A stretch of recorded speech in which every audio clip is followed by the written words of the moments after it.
And it seems to me that what you want to do at the minimum is evaluate these philosophically. Is it good for an independent agency or government to be investing in the mortgage market or the student loan market, or to be making loans to other central banks? Is that what you need an independent agency for, or is that going to distract from what it normally does?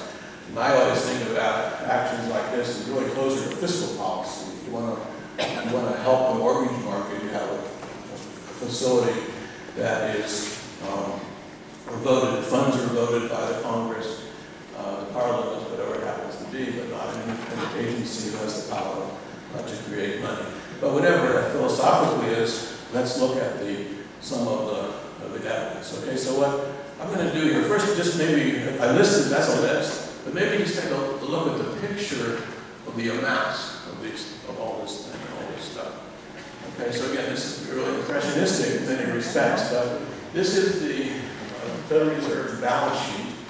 And so it expands its balance sheet by buying securities. Usually it's been buying treasuries to expand the money supply. Now it's buying all those other things. And this is what it was until the panic, September 2008. It shot up from really roughly, it's about $8 or $10 billion. And so it jumped to 800, so it's a 100-fold increase. And then it's continued to rise since then with some ups and downs. And so that's really that's creation of money, we call high-powered money, sometimes, or base money, because it's mainly held as deposits at the central bank by the commercial banks. So it's a huge amount of money, it's still there. And that's, if you like, that has to come down at some point because it's driven the interest rate to zero, and to get the interest, if you follow my first principle of having interest rates determined by supply and demand for money, this has to come down if you ever want to raise interest rates. So what was this money used for? Well, partly it was for these facilities during the panic.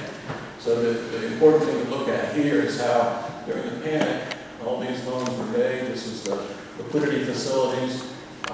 This little green thing, those are the loans to the investment banks, primary dealer credit facility, mutual funds, commercial paper. This is the usual central bank lending to commercial banks in this kind of window. So this is a huge increase. There's $1 trillion at the top of that. That's come down with the panic disappearing, which is good. So this part is temporary. These are the swap lines to foreign central banks, including the ECB. It was quite a big jump during the panic. Those disappeared, but my chart should show, it doesn't have it here, but recently this has increased with the rescue in Europe. Should be a little bit there, about $10 billion. Just $10 billion.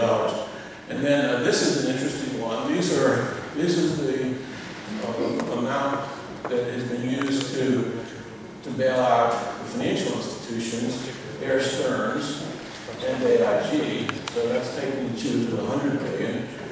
Those are pretty much on the books still because, of course, those institutions and their securities are still on the Fed's books. Compositions changed a little bit, but the total amounts are about the same. So you can get to see what's going on. This is probably the most relevant one today. These are the purchases that occurred after the panic period. So this would be into 2009. And these are the purchases of mortgage-backed securities by the Fed. And that takes you up, that's another $1 trillion. And they're still sitting on the bank's balance sheet, about $1.25 trillion in total. Okay, so that's the magnitude. These are big numbers. Some of them come in, some of them come out, some of them will remain steady. So I have been doing lots of research with my colleagues, some in the Fed, some elsewhere, some outside, like me, to try to evaluate these things. I decided to put it into 3 groups: before the panic, during the panic, and after the panic. So before the panic, my overall assessment, and this is a lot of words I know, but just so make it clear, my assessment of most of these operations before the panic was that they didn't do much good and may have been harmful. The providing special loan facility, the TAF, didn't reduce tension in the interbank markets. They remained very troubled because of the underlying fundamentals were bad.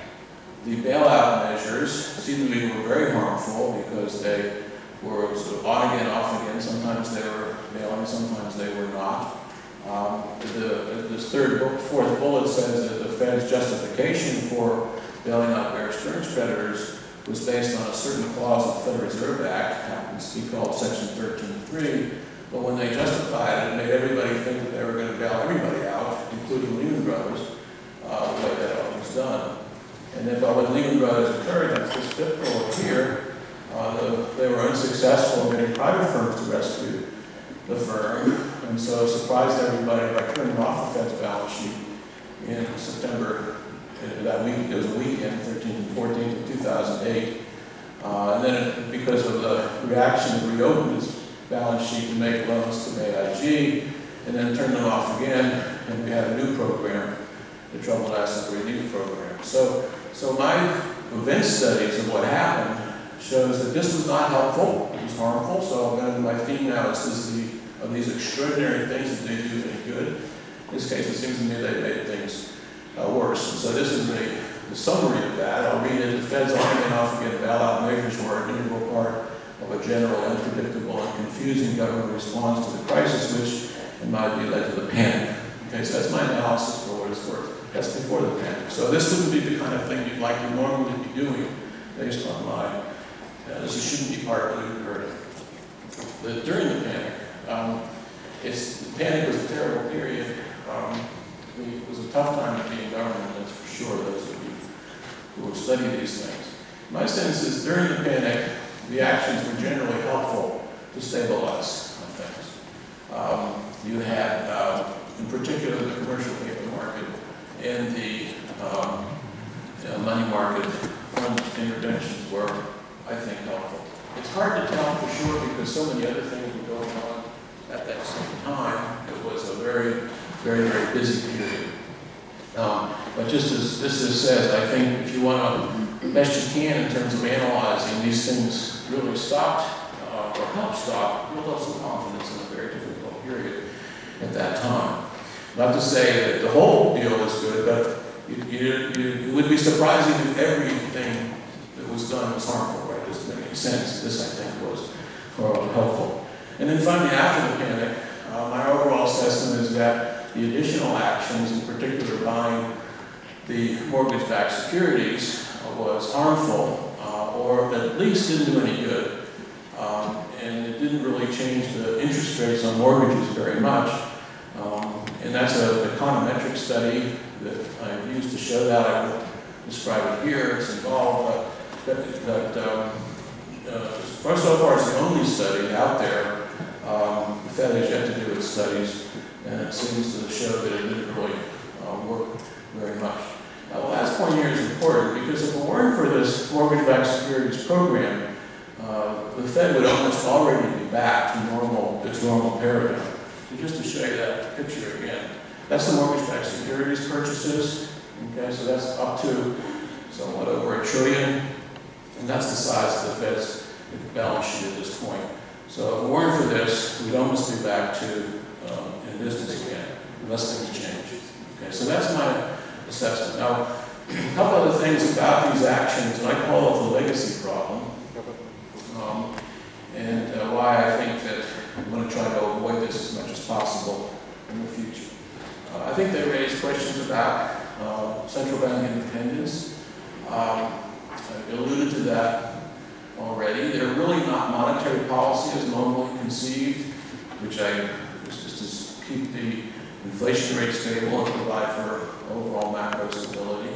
But there really are fiscal policy, things that you should be raising taxes to pay for, or cutting other parts of spending to pay for, or borrowing through the government rather than printing money to supply. I've kind of sometimes pejoratively called these non-industrial policies because they're kind of a combination of industrial policy where you're trying to help a certain firm, certain industry, but they're not being financed through the democratic system. They're being